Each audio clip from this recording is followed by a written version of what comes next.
அனைவருக்கும் வணக்கம். நம்ம சிறு வயதுல வளர்ந்து பெரியவங்களாகுற வரைக்கும் ஒரு கேள்வி எப்பவுமே நம்மள தொடர்ந்து வந்துகிட்டே இருக்கும். அது என்ன அப்படின்னா, வளர்ந்த உடனே நீ என்னவாகணும்னு நினைக்கிற அப்படிங்கிறது தான். ஒவ்வொரு பருவத்திலயும் நமக்கு குடுக்குற அனுபவங்கள வச்சு ஒவ்வொரு வயதிலும் ஒவ்வொரு கனவுகளை பத்தியும் நம்ம சொல்லிக்கிட்டே இருப்போம். நான் ஒரு மருத்துவர் ஆகணும், ஒரு ஆசிரியர் ஆகணும், இல்ல ஒரு பொறியாளர் ஆகணும் அப்படின்னு. அதே சமயம் ஒரு பக்குவம் வரும்போது, சரி கண்டிப்பா இத நம்ம முடிவு பண்ணி இதுவா தான் ஆகப் போறோம் அப்படின்னு சொல்லி அதுக்காக நம்ம உழைக்க ஆரம்பிப்போம். அந்த இடத்துல நமக்கு நெறைய சவால்கள் வரும். நம்ம எடுத்திருக்க முடிவு சரியானதா? இல்லையா? அப்படின்ட்டு. அந்த மாதிரி சவால்கள் வரும்போது, நம்ம எதுக்காக அந்த ஒரு துறைய தேர்ந்தெடுத்தோம் அப்படிங்கிறதுல ஒரு தெளிவும், இது எனக்கு பிடிச்சது அதனால நான் செய்யறேன் அப்படிங்கிற தெளிவும் இருந்ததுன்னா, கண்டிப்பா எவ்ளோ கஷ்டங்கள், எவ்ளோ காயங்கள், எவ்ளோ சவால்கள் வந்தாலும் ஒரு காலகட்டத்துல நம்ம அதுல வெற்றி அடைஞ்சிருப்போம். அத பத்தி தான் இப்ப நம்ம பார்க்க போறோம். ஒரு அழகான கிராமத்துல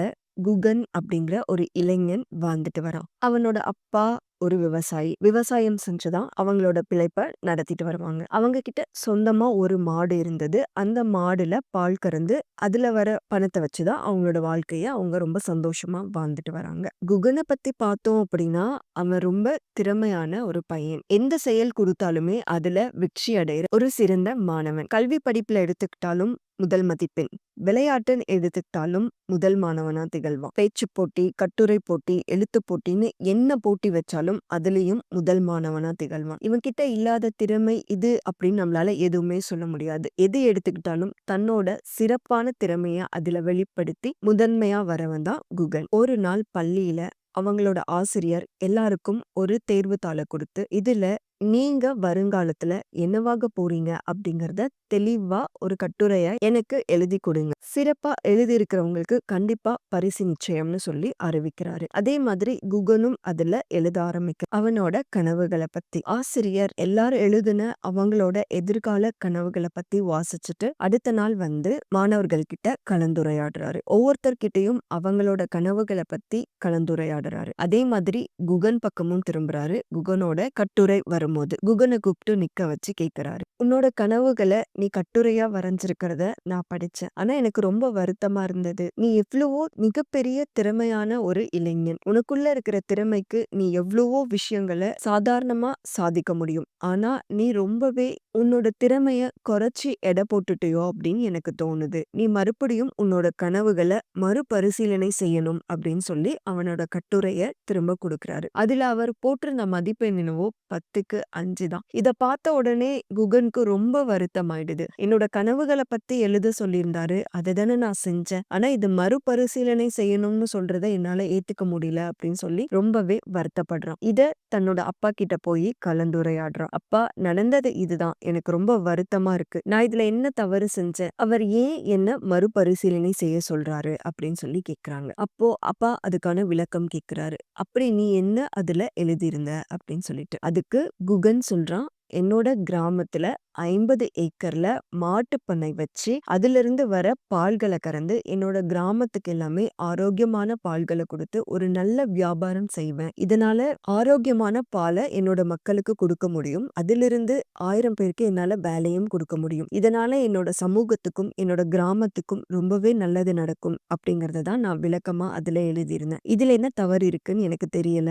ஆனா வாத்தியார் என்ன மறுபரிசீலனை செய்ய சொல்லிட்டாரே அப்படின்னு சொல்லி ரொம்பவே வருத்தப்பட்டு பேசுறான். அதுக்கு அப்பா சொல்றாரு, இன்னைக்கு இருக்கிற காலகட்டங்கள்ல படிச்சு வெளிநாட்டுக்கு போய் வேலை செஞ்சு அங்கிருந்து சம்பாதிச்சுட்டு இங்க பெரிய வீடு, மாளிகை, கார் அப்படின்னு வாழ்ந்தா மட்டும்தான் சந்தோஷம்னு சில பிம்பங்கள் இருக்கு. ஒருவேளை அது கூட காரணமா இருக்கலாம். அப்படி இல்ல அப்படின்னா உனக்குள்ள நிறைய திறமைகள் இருக்கு. அந்த திறமைகள்லாம் வெளிப்படுத்துறதுக்கான சூழ்நிலை அவர் எதிர்பார்த்த மாதிரி வேற ஒரு இடமா இருக்கலாம். அதனாலயும் அவர் சொல்லியிருக்கலாம். இந்த 2 காரணங்களை தாண்டி வேற எதுவும் இருக்காது. நீ போய் மறுபடியும் அவர்கிட்ட பேசு அப்படின்னு சொல்லி ஆசிரியர்கிட்ட மகனை பேச சொல்லி ஆசிரியர்கிட்ட குகன் எவ்வளவுதான் கலந்துரையாடல் செஞ்சாலுமே அவருக்கு ஒரு வருத்தம் இருந்துகிட்டே இருந்தது. காலங்கள் கடந்து போயிடுது. ஒரு 10 வருடங்களுக்கு அப்புறம் ஆசிரியர் தன்னோட சொந்த ஊருக்கு திரும்பி அந்த இடத்துல தன்னோட வாழ்க்கைய ஆரம்பிக்கிறாரு. பக்கத்துல பால் வாங்குறதுக்காக ஒரு பண்ணைக்கு போகிறாரு. அந்த பண்ணைய போய் பார்த்த உடனே ரொம்ப பிரமிப்பா பாக்குறாரு. 50 ஏக்கர்ல நிலம், நிறைய மாடுகள், நுணுக்கமான தொழில்நுட்பங்களுடன் கூடிய பால் சார்ந்த பொருட்கள தயாரிக்கிற இடம். இப்படி பல விஷயங்களோட அந்த இடம் ரொம்பவே பிரமிப்பா தோற்றமளிக்குது. இத பார்த்த உடனே அவருக்கு தன்னோட மாணவனான குகனோட ஞாபகம் தான் அதிகம் வருது. அதே மாதிரி பால் வாங்கிட்டு வெளியில வரும்போது தன்னோட மாணவனான குகன சந்திக்கிறாரு. 2 பேரும் பேச ஆரம்பிக்கிறாங்க. அப்போ ஆசிரியருக்கு ரொம்ப சந்தோஷமும், பெருமிதமாவும் இருக்கு. அதே நேரத்துல வருத்தமும் படுறாரு.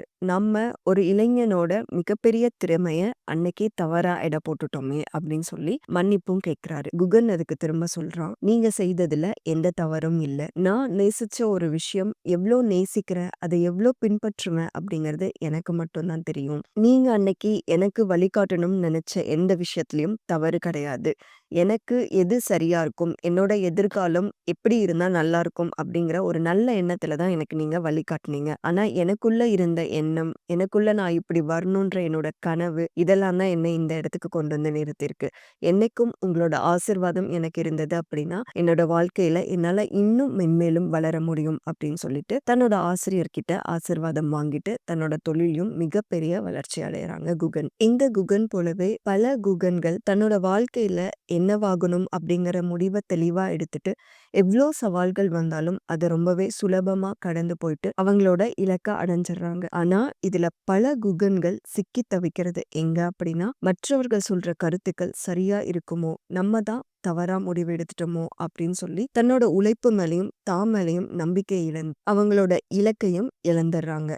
உங்களோட வாழ்க்கையில நீங்க எதையுமே இழக்கக்கூடாது. ரொம்ப நிம்மதியா உங்களோட இலக்க நீங்க அடையணும் அப்படின்னா, நிதானமும், தெளிவும் ரொம்பவே அவசியம். இந்த கதையில 2 கருத்துக்கள் ரொம்பவே ஆழமா பதிவாயிருக்கு. அது என்ன அப்படின்னா, கல்வியில எவ்ளோ சிறந்த மாணவனா இருந்தாலுமே, விவசாயம் தான் என்னோட உயிர் மூச்சு அப்படின்னு சொல்லி, அதுல அவங்க உழைப்ப போட்டாங்க அப்படின்னா, சுத்தி இருக்கிற சமுதாயம் அவங்களுக்கு ஆதரவு அளிக்கணும். 2வது, ஒரு தனி மனிதனா நீ என்ன சாதிக்கணும்னு நினைக்கிறியோ, அத உன்னோட முழு முயற்சியோட நீ தினமும் உழைச்சு சாதிச்ச அப்படின்னா, நீ எது நினைச்சிருந்தாலும் உன்னால அத ரொம்பவே சுலபமா கைப்பட முடியும் அப்படிங்கிறது தான். இந்த 2 கருத்தும் கண்டிப்பா உங்களோட வாழ்க்கைய மாற்றும் அப்படின்னு நம்புறேன்.